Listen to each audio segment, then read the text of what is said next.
Par rapport à ce qu'a dit mon collègue Medevielle, il a eu sa façon de s'exprimer, mais c'est devenu aujourd'hui, si vous voulez, le mot glyphosate, dès que vous commencez à le prononcer de façon pas tout à fait négative, on vous traite d'assassin.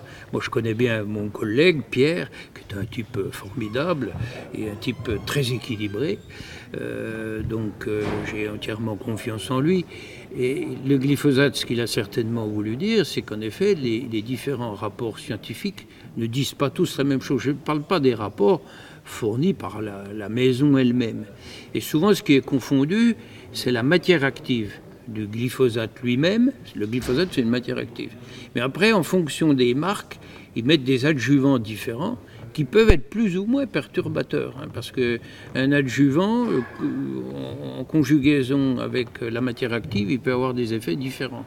Le Roundup, par exemple, a un adjuvant différent du glyphosate que vous achetez dans un tonneau pur. Donc c'est certainement ça qu'il a voulu dire. Les scientifiques ne sont pas tous d'accord entre eux.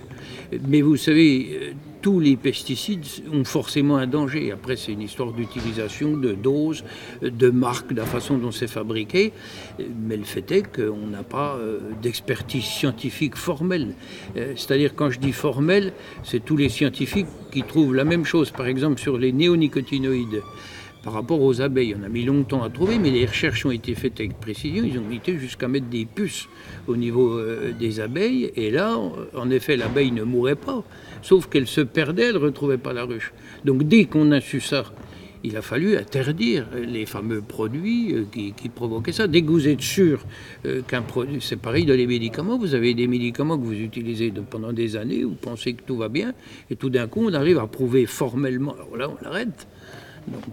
Donc finalement, il a été mal compris Je pense qu'il a été mal compris parce que je connais bien Pierre. C'est un garçon, aujourd'hui, très équilibré. Donc il était mal compris.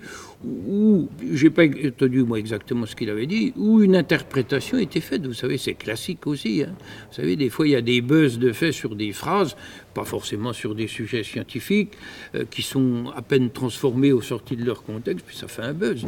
Mais moi, je prends la défense de Pierre Medevielle sans aucun état d'âme.